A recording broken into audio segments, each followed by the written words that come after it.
Assalamualaikum warahmatullahi wabarakatuh. Bertemu lagi dengan farmakologi organ. Hari ini saya akan menjelaskan tentang obat diare.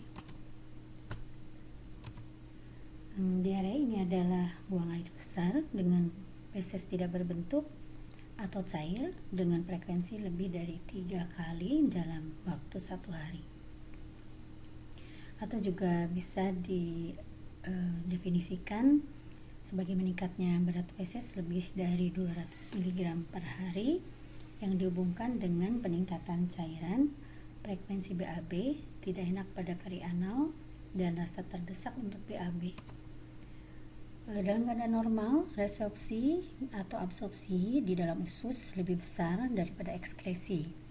Tetapi dalam kondisi diare terjadi perubahan di mana ekskresi lebih besar daripada absorpsi. Jadi menyebabkan konsentrasi usus menjadi encer dan terjadilah diare. Kadang-kadang diare bisa tanpa lendir atau kadang-kadang kalau ada infeksi bisa terjadi darah atau pus. Bila diare berlangsung kurang dari 2 minggu itu disebut diare akut. Apabila diare berlangsung lebih dari 2 minggu maka digolongkan sebagai diare kronik.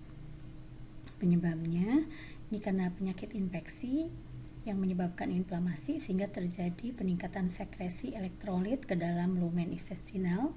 Yang kedua karena adanya absorpsi yang buruk secara osmosis, larutan aktif dari lumen usus, kemudian menurunnya absorpsi normal larutan dalam air, dan meningkatnya motilitas intestinal.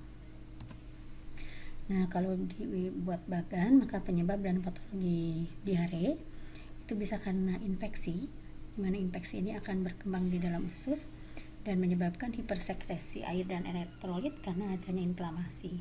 Kemudian terjadi peningkatan isi usus karena sekresi air dan terjadi diare. Diare bisa juga karena makanan, di mana di dalam makanan apabila ada toksin ini tidak bisa diserap sehingga terjadi hiperperistaltik dan peristaltiknya meningkat. Atau juga karena psikologis, cemas, ini pun juga akan meningkatkan peristaltik karena akan merangsang saraf otonom. Dan peningkatan peristaltik ini menyebabkan penyerapan makanan di usus menjadi menurun dan konsistensi isi usus menjadi lebih cair dan terjadilah diare. Selain itu juga diare bisa disebabkan karena malabsorpsi lemak, karbohidrat, dan protein, sehingga terjadi peningkatan tekanan osmotik dan terjadi pergeseran air dan elektrolit ke usus yang menyebabkan diare. Diare juga bisa disebabkan karena infeksi tadi. Jadi infeksinya bisa karena virus, bisa karena bakteri, bisa juga karena Shigella. Di antaranya bisa juga Campylobacter jejuni, bisa juga karena protozoa, amuba di antaranya, giardia juga, bisa juga karena cacing. Jadi cacing juga bisa mengiritasi usus karena dia menempel di dalam usus dan terjadi inflamasi.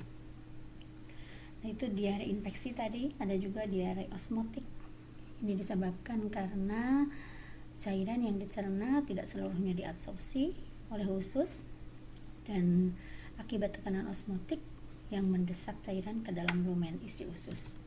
Kemudian ada diare sekretori, ada perubahan motilitas intestinal tadi yang bisa disebabkan juga karena psikis atau makanan. Ada juga diare faksisia dalam beberapa literatur, jadi ada 5 pembagiannya, ada juga yang 4. Jadi ini disebabkan karena pasien memiliki riwayat psikiatri tadi. Nah, berdasarkan klasifikasinya, diare berdasarkan durasi itu ada akut dan kronis tadi. Kalau akut kurang dari 2 minggu, kalau kronis lebih dari 2 minggu. Mungkin kita tidak banyak membahas tentang penyebab dan lain-lain. Kita lebih fokus kepada pengobatan diarenya. Obat yang digunakan untuk diare yang pertama adalah rehidrasi. Jadi yang terpenting apabila terjadi diare adalah bagaimana mempertahankan cairan tubuh atau mengganti cairan tubuh yang hilang atau rehidrasi. Yang kedua, menggunakan kemoterapi itu kalau memang sudah ada indikasi adanya infeksi oleh bakteri atau oleh amuba, baru diberikan antibiotik atau anti amuba. Tetapi kalau tidak ada indikasi bakteri atau protozoa penyebabnya, maka kemoterapeutik tidak perlu diberikan, karena umumnya bakteri bisa disebabkan karena virus, dan virus bisa sembuh dengan sendirinya karena ada daya tahan tubuh dari dalam tubuh kita sendiri. Yang penting cairan tidak hilang dan cukup nutrisi yang bisa diserap oleh tubuh. Kemudian spasmolitik, ini pun juga spasmolitik itu melepas kejang. Jadi kalau ada diare disertai dengan sakit bisa diberikan spasmolitik, tapi umumnya diare kadang-kadang tidak disertai dengan mules atau sakit perut, ini tidak perlu diberikan spasmolitik. Jadi tadi rehidrasi sih yang terpenting. Yang kedua, yang nomor 4 itu obstipansi. Nah, obstipansi ini bisa diberikan untuk mencegah pengeluaran cairan yang berlebihan. Kemudian juga bisa ditambah dengan terapi suportif, probiotik dan ZN, dan juga ada obat diare lain, ini terutama untuk diare kronis. Nah, golongan obat diare tadi bisa dibagikan seperti ini. Jadi ada kemoterapeutik untuk bakteri atau amuba kalau memang ini sudah jelas penyebabnya. Kemudian rehidrasi, ini yang terpenting, mengganti cairan tubuh yang hilang. Spasmolitik, ini terapi simptomatik ya, kalau sakit aja baru diberikan, tapi kalau tidak sakit tidak perlu diberikan.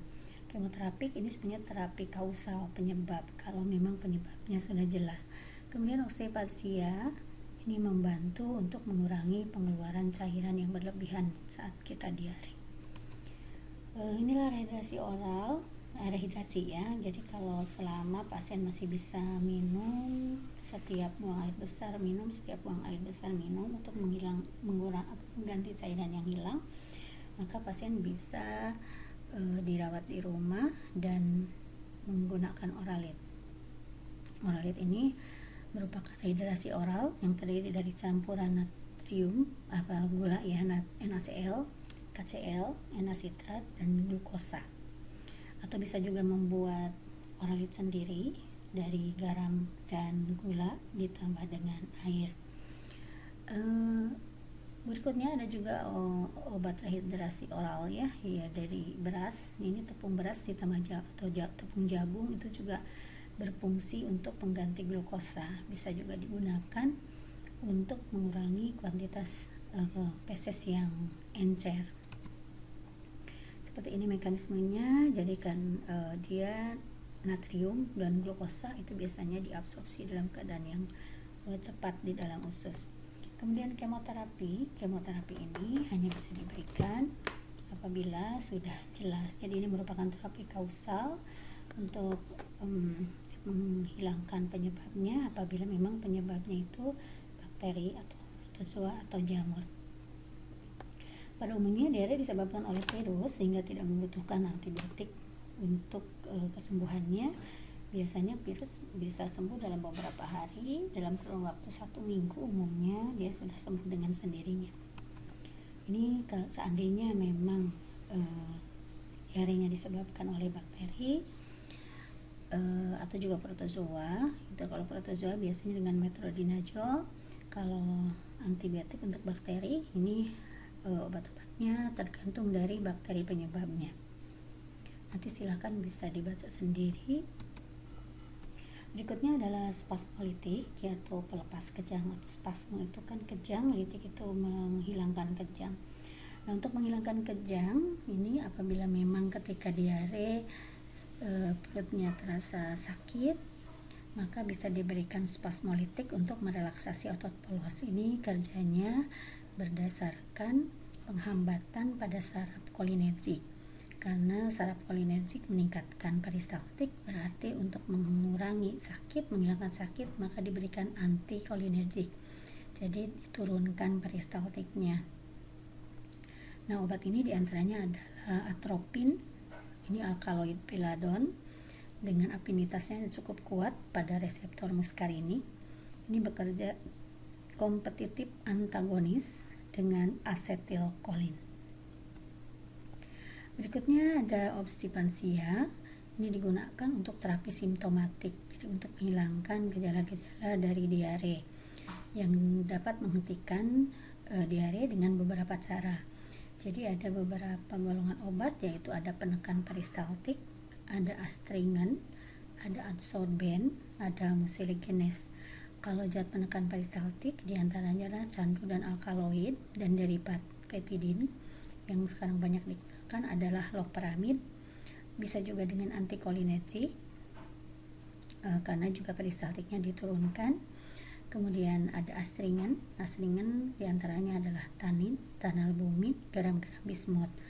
Nah, ini tanin juga banyak terdapat di dalam teh, sehingga kalau diare ketika setelah buang air besar kan harus mengganti cairan tubuh. Jadi bisa juga menggunakan teh manis, asin, kan itu sebagai ororitnya, dan juga untuk taninnya, astringennya bisa ditambah dengan teh. Itu jadi teh manis, asin dan pahit dari taninnya itu bisa lebih cepat membantu proses terjadinya cairan yang encer, feses yang encer, lebih cepat untuk normal kembali apabila memang tidak ada penyebab infeksi. Kemudian ada adsorben, itu karbon adsorben, dan ada juga mucilaginase. Yang zat-zat menekan peristaltik diantaranya adalah loperamid dan dipenoksilat. Ini adalah golongan opioid yang tidak dapat melintasi sawar otak sehingga tidak menimbulkan efek sentral. Walaupun ini efeknya golongan opioid, tetapi dia tidak melewati susunan saraf pusat. Mekanisme kerjanya ini menghambat pemasukan kalsium sehingga menyebabkan relaksasi pada usus dan meningkatkan pemasukan kalium pada neuron plexus mesentericus sehingga menurunkan aktivitas neuron saraf. Dan terjadilah penurunan peristaltik. Dan dengan menurunnya peristaltik maka meningkatkan waktu transit dari makanan dan isi usus sehingga meningkatkan penyerapan air sehingga diarenya menurun. Dosisnya 4 mg dosis awal, kemudian 2 mg setiap buang air besar. Berikutnya astringen. Astringen ini adalah obat yang digunakan untuk mengecilkan selaput dari usus. Atau disebut ini yang digunakan adalah tanin. Tanin ini mempunyai beberapa khasiat sebagai astringen, anti diare, antibakteri dan juga antioksidan. Selain itu juga ada yang mengatakan bahwa tanin ini bisa melapisi mukosa usus, khususnya usus besar, serta sebagai penyerap racun dan menggumpalkan protein. Tanin ini merupakan senyawa polifenol dari tumbuhan, rasanya biasanya pahit dan kelat. Tanin ini terkandung pada teh, coklat, kacang tanah, kayu manis, cengkeh, dan lain-lain. Berikutnya ini adalah adsorben. Ini digunakan sebagai terapi simptomatik pada diare yang bekerja mengikat dan mengaktifasi toksin bakteri, mengadsorpsi nutrien, toksin dan obat-obat diare lainnya sehingga penggunaannya harus dipisahkan dengan obat oral lainnya selama 2-3 jam dan juga harus diberi waktu 2-3 jam setelah makan. Adsorpsi ini yang digunakan dalam terapi simptomatik diantaranya adalah karbon aktif dan atapulgit. Karbon aktif ini merupakan penyerap karena toksin dan toksin dari bakteri ini bisa diserap, termasuk juga makanan ini bisa diserangkap di dalam pori-porinya. Inilah karbon aktif, ini bisa diperoleh dari berbagai macam kayu, bambu, dan lain-lain. Dia menjadi aktif untuk menyerap karena dia memiliki pori-pori yang terbuka sehingga memiliki daya serap yang cukup tinggi. Inilah proses pembuatannya, silakan dibaca sendiri. Dosisnya 6-9 tablet per kali minum sehari sebetulnya ini. Untuk keracunan dosis norit 20 tablet per kali minum, dan dalam kondisi diare pun juga sebetulnya bisa sampai 20 sehari maksudnya. Setelah mengkonsumsi karbon aktif itu harus diberikan jarak waktu tadi, karena akan menyerap makanan, menyerap suplemen dan obat-obatan yang lain. Interaksi dengan obat lainnya menurunkan obat lain kalau bersamaan. Kemudian efeknya juga dari norit ini akan menurun bila dikonsumsi dengan produk susu atau selai buah-buahan.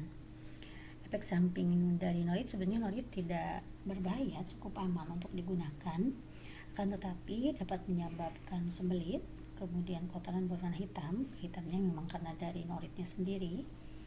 Kemudian bahkan bisa menyebabkan diare berlanjut.